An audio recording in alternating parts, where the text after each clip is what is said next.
Hello friends, आज हम लोग बात करने वाले हैं life cycle of an angiospermic plants के। यानी एक आवृतबीजी पौधा है, उसकी पूरी लाइफ साइकिल को यहाँ पर आज हम लोग डिस्क्राइब करने वाले हैं। ये जो पूरी लाइफ साइकिल पढ़ेंगे वो आपको यहाँ पर एक फिगर के थ्रू जो है पूरा दर्शा करके दिखाया जाएगा कि किस प्रकार से एक लाइफ साइकिल जो एंजियोस्पर्मिक प्लांट है, जिसे हम लोग फ्लावरिंग प्लांट्स भी कहते हैं, उस फ्लावरिंग प्लांट्स में पूरी लाइफ साइकिल उसकी कंप्लीट होती है। यानी इसके प्लांट से लेकर के फिर एक नए प्लांट्स बनने तक की पूरी प्रोसेस यहां पर समझना है। तो चलिए स्टार्ट करते हैं, इसको देखते हैं कि किस प्रकार से एक आवृतबीजी पौधे में का जीवन चक्र जो होता है वो यहां पर स्पोरोफाइट टू गैमेटोफाइट स्टेज में चलता है। आपको ये पता होगा कि जो एंजियोस्पर्मिक प्लांट होते हैं, मींस जो भी हम जिसको फ्लावरिंग प्लांट्स के भी नाम से जानते हैं, ये सभी एंजियोस्पर्मिक प्लांट्स जो है वो स्पोरोफाइट नेचर के होते हैं। यानी स्पोरोफाइट होता है मींस उसमें रूट, स्टेम, लीव्स ये सब प्रेजेंट होते हैं। तो मैं यहाँ पर एक फ्लावर, एक प्लांट्स का जो है यहाँ पर एक फिगर बना दे रहा हूं, एक रफली डायग्राम एक तरह से। ये रफली डायग्राम मैं एक तरह से बना दे रहा हूं जिससे आपको ये समझ में आए कि हाँ ये प्लांट्स है कुछ इस प्रकार के। ये इसके लीफ है, ये लीफ हो गया। इसके अलावा यहाँ पर कहीं हम पुष्प दर्शा दे रहे हैं, ये फ्लावर है मान लेते हैं, सपोज करते हैं, इमेजिनेशन करते हैं, ये फ्लावर है, लीफ है, फ्लावर, लीफ, फ्लावर, इस तरह से। तो मैंने एक फ्लावरिंग ट्रिक बना लिया। ये क्या है? ए फ्लावरिंग ट्रिक, ए फ्लावरिंग ट्रिक। एक फ्लावर के सहित मैंने एक प्लांट्स का एक पार्ट बनाया। और ये जो फ्लावरिंग ट्रिक है, ये मेन प्लांट कैसा है? स्पोरोफाइट है। ये प्लांट जो होता है, जो एंजियोस्पर्मिक प्लांट होते हैं वो स्पोरोफाइट होते हैं। अगर आपको Thallophyta, bryophyta, Pteridophyta, gymnosperm, angiosperm में डिवाइड किया गया है। इसमें से जो ब्रायोफाइटा है वो गैमेटोफाइट होता है, बाकी टेडोफाइटा, जिम्नोस्पर्म, एंजियोस्पर्म ये स्पोरोफिटिक प्लांट होते हैं। तो ये यहाँ पर एक फ्लावरिंग ट्रिक है। इसमें से क्या लेना है? एक फ्लावर ले लेना है, एक फ्लावर का पार्ट है। तो एक एलएसआ फ्लावर है, मैं यहाँ पर फिगर बना ले रहा हूं, एलएसआ फ्लावर। ये उसका फीमेल पार्ट है, ये थैलमस है, ये स्टेमेन है, स्टेमेन इस तरह से। ये मान लेते हैं यहां पर ये करोला है, और ये हो गया कैलिक्स। कैलिक्स तो ये इतने पार्ट होते हैं। इसके अंदर ओव्यूल होता है, ये ओव्यूल है, ये है एलस ऑफ फ्लावर, ये फ्लावर हो गया। अब इस फ्लावर में अगर हम देखें तो जो एंजियोस्पर्मिक प्लांट्स के लाइफ साइकिल पढ़ेंगे तो इसमें हम निश्चित रूप से उसके लैंगिक की बात कर रहे हैं, उसके सेक्सुअल रिप्रोडक्शन की बात कर रहे हैं। तो इस सेक्सुअल रिप्रोडक्शन के लिए यहां पर दो अलग अलग पार्ट्स की बात करेंगे। एक होगा यहां पर मेल पार्ट और एक होगा फीमेल पार्ट। ये मेल पार्ट मतलब ये स्टेमेन है, ये मैंने एक स्टेमेन का फिगर बना दिया, स्टेमेन। और फीमेल पार्ट में यहीं पर एक गाइनोसियम मींस कार्पेल का फिगर बना लिया। ये गाइनोसियम यानी कार्पेल है, कार्पेल। इसमें तीन मुख्य भाग है, एक है स्टिग्मा, स्टाइल एंड ओवरी। और ये स्टेमेन में दो भाग है, एक एंथर है और दूसरा फिलामेंट है। इसके अंदर यही पर प्रेजेंट है ओव्यूल, यही पर प्रेजेंट है ओव्यूल। तो अब इसको ओव्यूल को मैं यहां पर स्ट्रक्चर बना लेते हैं। ओव्यूल का एक अलग से स्ट्रक्चर। ओव्यूल अभी कैसा है? अभी एकदम जो है ये अनडेवलप्ड फॉर्म में है, मतलब कि कह सकते हैं प्रो एम्ब्रियो है, ये प्रो एम्ब्रियो फॉर्म में है यहां पर। तो बहुत सारे इसमें सेल्स प्रेजेंट होंगे। ये प्रो एम्ब्रियोनिक दशा है ओव्यूल की। तो इस ये अब ये डेवलप करेगा और इसमें से एक कोशिका यहां पर जो है वो अन्य कोशिकाओं से भिन्न हो जाएगी, जिसकी हाइपोडर्मस सेल्स है, और इसको नाम देंगे हम लोग आर्किस्पोरियल सेल। मेन पार्ट को यहां पर आपको देखना है, ये आर्किस्पोरियल सेल, आर्किस्पोरियल सेल। अभी मैं एक उसकी फिगर करता हूं, एक इसके बाद करते हैं। स्टेमेन में क्या है?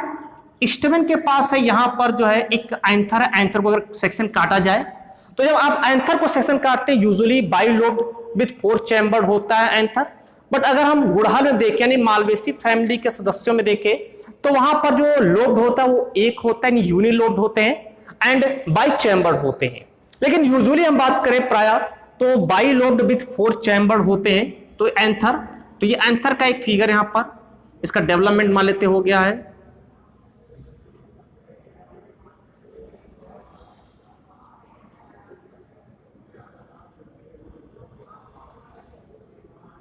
ये तो ये बन गया एंथर, ये एंथर का पार्ट है, एंथर है ये एंथर। अब ये क्या करेगा, इस एंथर में यहां पर बहुत सारे माइक्रोस्पोर मदर सेल हैं, माइक्रोस्पोर मदर सेल यहां पर प्रेजेंट है, यहां पर माइक्रोस्पोर मदर सेल प्रेजेंट है।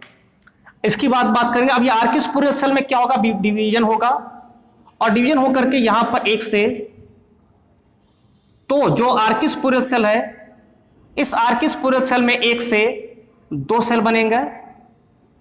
ऊपर वाला जो होगा इसको हम लोग प्राइमरी पैराइटल सेल कहेंगे,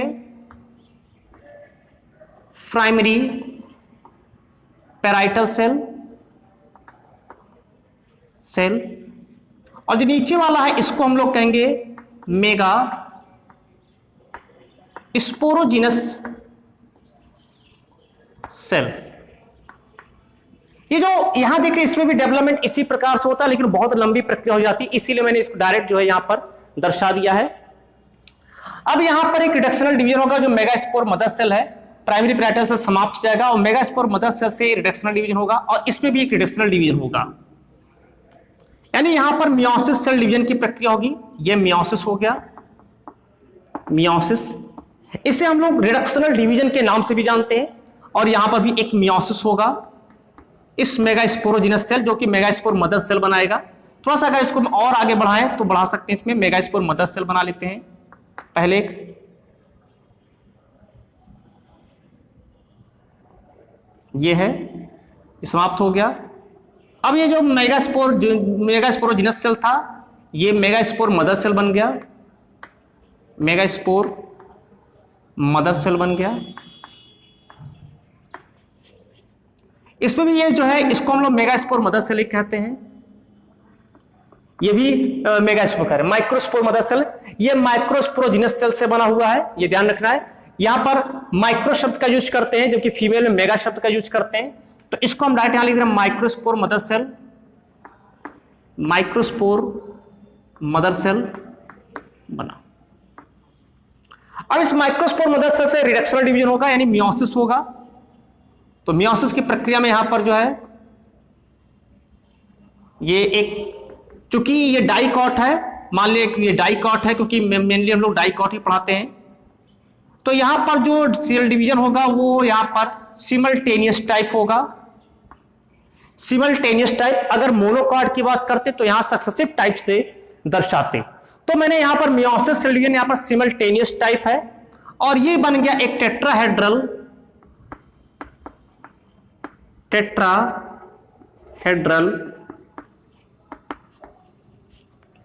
बन गया। ये किसमें सिमल्टेनियस टाइप से हो रहा है, सक्सेसिव टाइप मोनोकॉट पे होता है। अब ये मेगास्पोर मदर सेल से क्या होगा, इसमें फिर जो है 4 आगुणित कोशिका यहां भी बनेंगी, 4 1 2 3 4, तो ये यहां पर बन गया मेगास्पोर, मेगास्पोर। और ये जो आप देख रहे हैं इसको कहते हैं माइक्रोस्पोर। ये क्या है, ये माइक्रोस्पोर बन गया, टेट्राहेड फॉर्म में प्रेजेंट है। यहां पर भी मियोसिस सेल डिवीजन हुआ है, मियोसिस सेल डिवीजन हुआ है, मियोसिस सेल डिवीजन होता है। अब इसमें से अगर देखें तो इसमें 3 जो होते हैं डिजनरेट कर जाते हैं, थोड़ा बड़ा करेंगे। अब 3 डिजनरेट कर जाते, ऊपर वाले प्राय डिजनरेट करते हैं और एक शेष बचता है। ये 3 क्या हो गए, डिजनरेट कर गए, डिजनरेट हो गए, नष्ट हो जाते हैं। और एक यहां पर फंक्शनल मेगास्पोर केवल बचता है, केवल एक ही यहां पर फंक्शनल मेगास्पोर बचता है। इसमें अगर हम लोग बात करें तो इसमें से अब एक कोई ले लेंगे, तो ये पॉलन ग्रेन है, ये पॉलन ग्रेन है जिसको हम माइक्रोस्पोर के नाम से भी जानते हैं। ये इसके ऊपर एग्जाइन पाया जाता है और अंदर की ओर इंटाइन मेम्ब्रेन प्रेजेंट होता है। तो अंदर की ओर ये इंटाइन है, इंटाइन, और बाहर की ओर एक्साइन होता है। ये क्या है? ये पॉलन ग्रेन है। आप इसको माइक्रोस्पोर भी बोल सकते हैं, पॉलन ग्रेन है। कैसा है? हैप्लॉइड है, हैप्लॉइड है, ये भी हैप्लॉइड है। अब इसके बाद यहां की हम बात करें यहां पर, तो इसको पूरा कंप्लीट कर लेते हैं, फिर इसको कंप्लीट करते हैं। अब इसमें जो फंक्शनल मेगास्पोर है, इस फंक्शनल मेगास्पोर में माइटोसिस सेल डिवीजन होगा, ये इस तरह समझेंगे, माइटोसिस सेल डिवीजन होगा और ये तीनों नष्ट हो जाएंगे। अब एक यहां पर और एक इस ध्रुव पर बन जाएंगे, दो केंद्रक बन गए। पूरा माइटोटिक सेल डिवीजन होगा, पुनः माइटोटिक सेल डिवीजन होगा, और एक यहां, एक यहां, एक इस तरह से, एक इस तरह से, तो चार यहां पर बन गए सेल। फिर एक माइटोटिक होगा,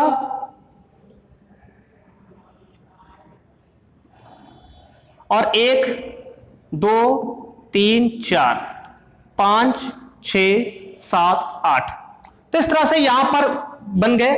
अब ये क्या होते हैं? इसमें से तीन जो होते हैं वो माइक्रोपाइल एंड की ओर, तीन चला जाए एंड की ओर, और दो के अंदर जो है दो न्यूक्लियस एक सेल बना करके इसके अंदर, यानी कि सेंटर पॉइंट में ये आकर के कलेक्ट हो जाता है। तो इस तरह से इसका ये बन जाता है, ये है। तो एक, ये दो सिनर्जिड सेल और एक एक्स सेल, ये तीन केंद्रक वाला तीन कोशिकी बन गया। इसके विपरीत चलाजल एंड की तरफ तीन होते हैं, यानी एंटीपोलर सेल, तीन एंटीपोलर सेल है, और यहां पर ध्रुवीय केंद्र यानी पोलर न्यूक्लियाई होते हैं। ये बड़ा इंपॉर्टेंट है इस चीज को। तो यह यहां पर ये कंप्लीट बन गया। अब ये कहां पर है? ये प्रेजेंट है, इसमें दर्शा सकते, इसमें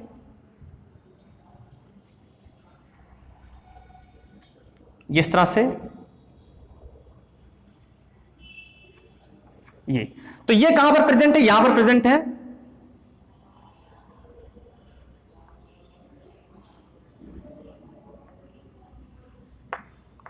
एक, दो, तीन, एक, दो, तीन, और ये यहां पर प्रेजेंट है। कहां पर? इस ओवरी के अंदर। ये पूरी प्रक्रिया ओवरी के अंदर की थी, ये यहां पर आ गया। अब इसके डेवलपमेंट दर्शा लेते हैं। अब इसमें से क्या होता है? अगर ये मोनोकाट होगा तो इसमें एक जर्म पोर प्रेजेंट होगा, और अगर ये डाइकाट होगा तो इसमें तीन जर्म पोर प्रेजेंट होंगे। जर्म पोर जहां से पॉलन ट्यूब का डेवलपमेंट होगा। पॉलन ट्यूब की खोज सबसे पहले GBMC ने किए थे, तो आपको याद रखना है। तो अब मान लेते हैं यहां से डेवलपमेंट हुआ, ये एक केंद्रक है, यहां पर ये केंद्र डिवाइड होकर के दो केंद्रक बना लेगा, ये हो गया, और एक केंद्रक से यहां पर दो केंद्रक बन जाएंगे। एक केंद्रक यहां ट्यूब न्यूक्लियस कहलाएगा, और एक जो यहां पर है ये जेनरेटिव न्यूक्लियस कहलाएगा, जेनरेटिव न्यूक्लियस। फिर डेवलपमेंट होगा, और ये जो जेनरेटिव न्यूक्लियस है सबसे पहले आकर के इससे वॉल से चिपक जाएगा, जेनरेटिव न्यूक्लियस, ये जेनरेटिव न्यूक्लियस ही है। इसके पश्चात ये पुनः डिवीजन करके थोड़ा सा और इसमें एक डिवीजन होगा जेनरेटिव न्यूक्लियस में, ये इसका एक्साइन, ये ट्यूब न्यूक्लियस। अब यहां पर विभाजन हुआ और एक से दो मेल गैमेट बनना शुरू हो जाता है, और इसके बाद फिर यहां पर एक जो है पॉलन ट्यूब बनना शुरू हो जाएगा, ये पॉलन ट्यूब बन गया, ट्यूब न्यूक्लियस, और ये दो भागों में बढ़ जाता है, एक, दो केंद्रक में। फिर थोड़ा सा ये और भी डेवलप करेगा, यहां से इसको हम थोड़ा सा यहां दर्शा दे रहे हैं,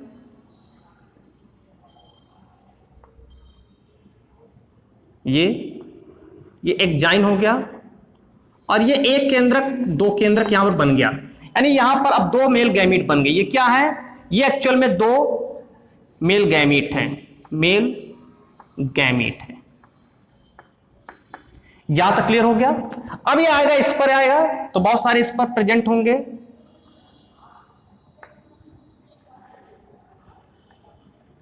और कोई एक पॉलन ट्यूब यहां पर जो है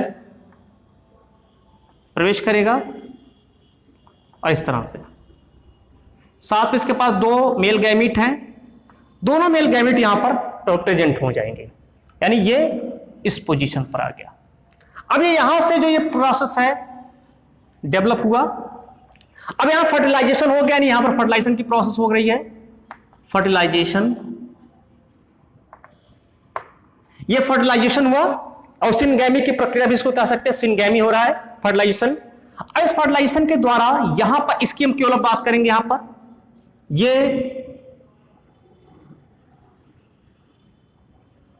इस प्रकार एक जाइगोट बना लेगा, एक जाइगोट, और इसके चारों प्राइमरी एंडोस्पर्म न्यूक्लियस बना लेगा। ये जाइगोट बन गया और प्राइमरी एंडोस्पर्म न्यूक्लियस बनता है, प्राइमरी एंडोस्पर्म न्यूक्लियस बनता है। अब ये जाइगोट डेवलप करके ये एम्ब्रियो बना लेगा, क्योंकि डाइकॉट है तो हार्ट शेप का बनेगा, ये एम्ब्रियो बनेगा, और इसके चारों ओर यहां पर घेरे रहता है, एंडोस्पर्म बना लेगा, एंडोस्पर्म बना लेगा। एक चीज और आपको ध्यान रखना है, ये जो पहला मेल गैमेट है, ये यानी पहला मेल गैमेट इसके एग सेल को फर्टिलाइज करेगा, एग सेल को, और दूसरा मेल गैमेट इसके जो पोलर न्यूक्लियस इसको फर्टिलाइज करेगा। तो इसमें क्या होता है कि जो जाइगोट होता है ये तो डिप्लॉयड बनता है, लेकिन यहां पर ऑलरेडी दो केंद्रक है और एक केंद्रक ये, तो ये यहां पर ट्रिप्लॉयड बनता है, ये ट्रिप्लॉयड होता है। अब इसके बाद इसमें डेवलपमेंट होता है फिर ये, और ये यहां से अब कॉटिलिडन्स बनना स्टार्ट हो जाता है, जो कॉटिलिडन्स है वो बनना स्टार्ट हो जाता है यहां पर, और ये रेडिकल बन जाता है। तो एक रेडिकल बन गया, रेडिकल, ये प्लीम्यूल हो गया, प्लीम्यूल, और ये कॉटिलिडन्स हो जाता है, कॉटिलिडन्स, और ये डेवलप करके फिर से एक नया स्पोरोफाइट प्लांट तैयार कर लेता है। तो डेवलपमेंट के थ्रू फिर से स्पोरोफाइट प्लांट यहां पर तैयार कर लेता है। तो आप देख रहे हैं कि ये पूरी लाइफ साइकिल कंप्लीट हो रही है कि किस प्रकार से एक प्लांट से दूसरे प्लांट्स का फॉर्मेशन हो रहा है। मैंने इसको कहा था, ये स्पोरोफाइट होता है, स्पोरोफिटिक प्लांट होते हैं, स्पोरोफिटिक प्लांट। तो जहां तक डिप्लॉयड फॉर्म है वहां तक स्पोरोफाइट, और जहां से हैप्लॉयड स्टार्ट हो गया वहां से यहां से जो है ये गैमेटोफिटिक स्टेज स्टार्ट हो जाता है। देखिएगा कहां से गैमेटोफिटिक स्टेज है, तो ये मियोसिस सेल डिवीजन यहां से हो रहा है, ये प्रोसेस, और ये प्रोसेस यानी यहां तक। इस तरह से अगर आप देखें तो ये जो पूरी प्रक्रिया आप देख रहे हैं ये स्पोरोफाइट है, क्योंकि यहां पर डिप्लॉयड स्टेज है। आप देख रहे हैं यहां तक फर्टिलाइजेशन, एक के बाद मियोसिस सेल डिवीजन हो जाता है, और जैसे मियोसिस सेल डिवीजन होगा निश्चित रूप से यहां से हैप्लॉयड स्टेज स्टार्ट हो जाएगी। तो ये हमारा जो है ये स्पोरोफाइट कंडीशन है, स्पोरोफाइट है, और ये डिप्लॉयड होता है। जबकि इसके बाद ये जो पूरी अवस्था आप देख रहे हैं यहां तक का, जब तक फर्टिलाइजेशन नहीं हो रहा तब तक की, ये गैमेटोफाइट है, गैमेटोफाइट है। और गैमेटोफाइट कैसी होती है, तो ये डिप्लॉयड है और ये हैप्लॉयड स्टेज में आती है। तो एक बार आप फिर से इसको देख लीजिए कि मैंने क्या किया, एक फ्लावरिंग ट्यूब लिया, स्पोरोफिटिक प्लांट्स है, एंजियोस्पर्मिक प्लांट्स स्पोरोफिटिक प्लांट्स ही होता है, और इसका मैंने एक फ्लावर ले लिया, क्योंकि flower is the reproductive organ of angiospermic plants. LS of flower लिया, उसमें मैंने देखा कि इसमें चार पार्ट्स होते हैं, calyx, Corolla, androecium and gynoecium. But मुझे यहां पर यूज क्या करना है, केवल टू पार्ट्स यूज करना है, एंड्रोसियम एंड गाइनोसियम। एंड्रोसियम का जो यूनिट होता है वो स्टेमेन होता है, जबकि गाइनोसियम की यूनिट कार्पेल होती है। इस स्टेमेन के एंथर वाले पार्ट को अगर इस तरह देखें तो ये इसके अंदर बहुत सारे माइक्रोस्पोर मदर सेल भरे होते हैं। ये माइक्रोस्पोरो मदर सेल माइक्रोस्पोरोजिनस सेल से उत्पन्न हुए हैं। और ये कार्पेल में देखें तो ये ओव्यूल है, ओव्यूल का ये यहाँ पर जो प्रो एम्ब्रियोनिक स्टेज है, इसमें पहले सबसे पहले हाइपोडर्मल सेल्स से आर्किस्पोरियल सेल बनेगा, वो डिवाइड करके यहाँ पर प्राइमरी पैराइटल सेल एंड जो है प्राइमरी मेगास्पोरोजिनस सेल बनाएगा। ये मेगास्पोरोजिनस सेल्स यहाँ पर मेगास्पोर मदर सेल बनाएगा और इसमें रिडक्शनल यानी कि मियोसिस सेल डिवीजन होगा। ऐसे इसी प्रकार इसमें मैक्रोस्पोर मदर सेल में मियोसिस सेल डिवीजन होगा और एक टेट्राहेड्रल टेट्राइड का फॉर्मेशन होगा। सिमल्टेनियस टाइप का यहाँ पर मैंने सेल डिवीजन दर्शाया क्योंकि ये डाइकॉट है। और ये यहाँ पर आप देख रहे हैं कि ये मेगास्पोर मदर सेल, तो इसमें रिडक्शनल डिवीजन तो 4 मेगास्पोर यहाँ पर हैप्लॉइड मेगास्पोर बने। ये भी आपका हैप्लॉइड है और ये भी आपका हैप्लॉइड हो गया। तो इस तरह से यहाँ कंडीशन गैमेटोफाइट स्टेट स्टार्ट हो गई। एक को मैंने ले लिया, इसका डेवलपमेंट पढ़ा आपने, पॉलन ग्रेन है। पॉलन ग्रेन में यहाँ पर 2 होते हैं, एक एक्जाइन स्पोरोपोलेनिन पदार्थ से बना होता है, जबकि इंटाइन जो होता है ये पेक्टोसेलुलोज पदार्थ का बना होता है। ये पॉलन ग्रेन में यहाँ पर अगर मोनोकाट होता तो यहाँ पर 1 जर्म पोर होते और यहाँ पर डाइकॉट है तो ये 3 जर्म पोर यहाँ पर प्रेजेंट होके उस जर्म पोर के माध्यम से पॉलन ट्यूब का डेवलपमेंट होता है, डिस्कवर्ड बाय जीवीएमसी। तो ये यहां से डेवलपमेंट हुआ। सबसे पहले न्यूक्लियस है, ये 2 न्यूक्लियस में divided, tube nucleus and second is generative nucleus. पहले बार जनरेटिव न्यूक्लियस क्या करता है, जाकर के जो यहाँ पर वाल है इंटाइन वाल है, उस इंटाइन वाल से जाकर के अटैच्ड हो जाता है। उसका फिर फ्री होकर के ये डिवाइडेशन करता है, माइटोटिक सेल डिवीजन करता है और 1 से 2 केंद्र के बना लेता है। और इन दोनों के केंद्रों को हम कहते हैं मेल गैमीट। यही होता है हमारा मेल गैमीट। अब ट्यूब न्यूक्लियस होता है, ये पॉलन ट्यूब का डेवलपमेंट यहाँ पर स्टार्ट करता है और ये पॉलन ट्यूब बनते बनते और इससे ये जो है दोनों पैरेलली आते हैं, नहीं आते, हमेशा ये आगे पीछे की ओर मेल गैमीट होते हैं और इस तरह से गैमीट आते हैं और आकर के अब किसी जो स्टिग्मा उस स्टिग्मा के थ्रू स्टाइल के माध्यम से होते हुए ओवरी के ओव्यूल तक पहुंचता है और यहाँ पर फर्टिलाइजेशन करता है। और ये पूरी प्रक्रिया यहां तक हो गई हैप्लॉइड। अब फर्टिलाइजेशन हो गया तो फिर से डिप्लॉइड स्टेज स्टार्ट हो गई, मींस स्पोरोफाइट स्टेज में आ गया। यहां पर जो एग सेल से फर्टिलाइज किया था एक मेल गैमीट, एग सेल को फर्टिलाइज किया था, उससे जाइगोट बन गया और जो दूसरा मेल गैमीट है जो पोलर न्यूक्लियाई को फर्टिलाइज किया था वो प्राइमरी एंडोस्पर्म न्यूक्लियस बन गया जो कि ट्रिप्लॉइड है।